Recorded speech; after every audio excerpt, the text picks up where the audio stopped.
guys, thank you for tuning in again. Hopefully you liked that little edit I made that was filmed in Niagara Falls here. Everything shut down, so we figured we'd go out, take some pictures. Today I just kind of wanted to talk about things that you guys should probably do, mainly front end wise to these trucks. Basically any truck in general, I would recommend doing this. When you put 38s on and 24s, you can't just throw those tires on and hope everything's going to be okay. There's a lot that can go wrong. It's a lot of weight on these trucks. Tire and wheel weighs 155 pounds each. It's quite a bit, especially for these trucks, the 1500s. Apologize if there is some wind noise, but I want to make this video for you guys and also show you guys some of the trimming that we had to do to fit a 38. And also some of you guys were asking what I'm running for a lift kit. So we got a 6-inch suspension Rough Country, and then we got a 3-inch Performance Accessories body lift on there, and then we also got the 6-inch lifted front struts also from Rough Country. So technically it's a 9-inch lift, but the tires add probably 7 to 8 inches of height difference. When this truck was on stock tires, I measured from the driveway to the top of the roof was 80 inches. Driveway to the top of the roof now on the 38-inch tires, it comes into about 89, almost 90 inches. This is a stock height Ram 1500. This is my dad's truck. Just kind of give you guys a comparison here. Normal size truck, bed is up to my chest pretty much. And then you got my truck, as you can see, quite a bit different, guys. So the bed is up to my neck up here. This is the camera at my chest height pretty much. This is the view you get, and I'm trying to show you guys how big the truck really is on camera. It's really hard to put it in perspective just because the lens that I'm running on here. If you haven't seen the last video, these are the new 38s, 24s, 1550s, so you can see my hand on there. So far so good. Everything is running the way it should be, and that's because of what I'm going to show you up front on the truck.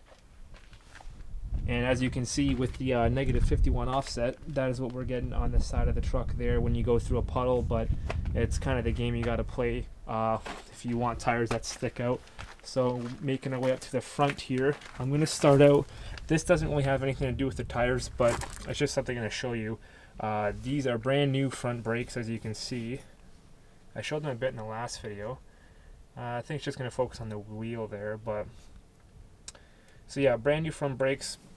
Something you guys want to look at doing if you are going to run a 24, because you can see just how much more exposed everything is under there. So if you got rusty brakes, you're definitely going to see it. Our Mevotech fully greasable control arms. These are the uppers, and I did color match them to the truck.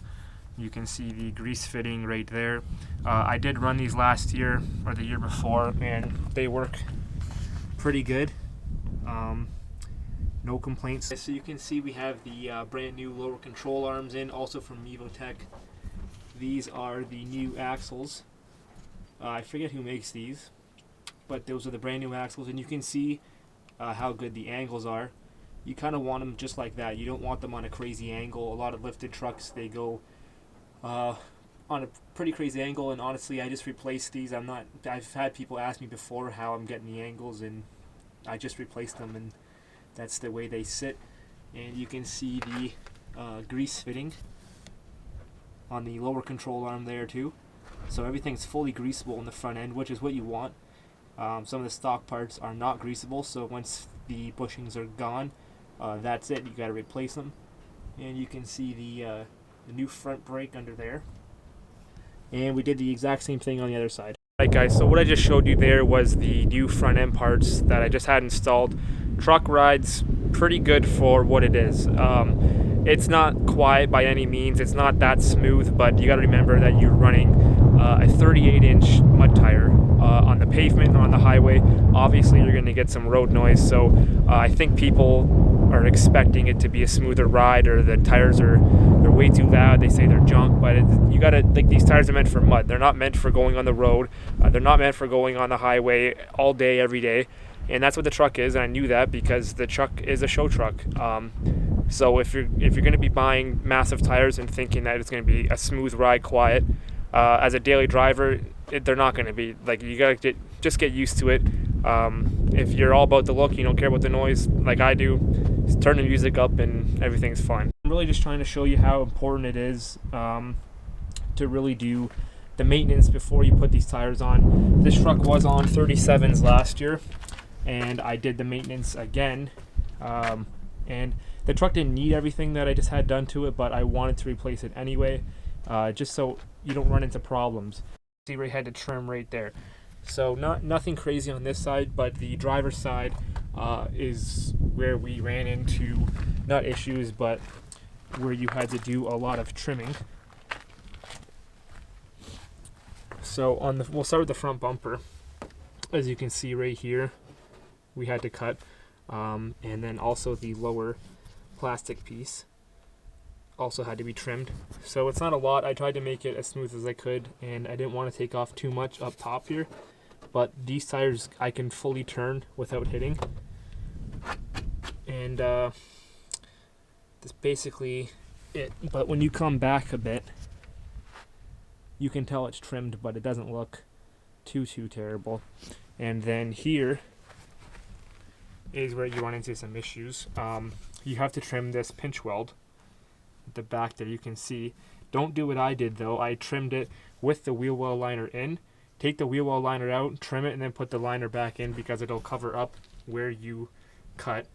I kept it in because I wasn't thinking, but I have to replace this wheel well liner anyway because it's kind of seen better days. So we're gonna replace it so it's not too big of a deal, but we can fully turn. But yeah, just on the pinch weld, as you can see right there, nothing on the bottom there, but just kind of on that angle. So take the wheel well liner out first, then trim it, and then put the wheel well liner back in, and you won't see questions about these tires or anything on the truck in general. Please ask me in the comments. I will get back to you. Let me know what you're thinking of the video. Of trying to get a few more going here.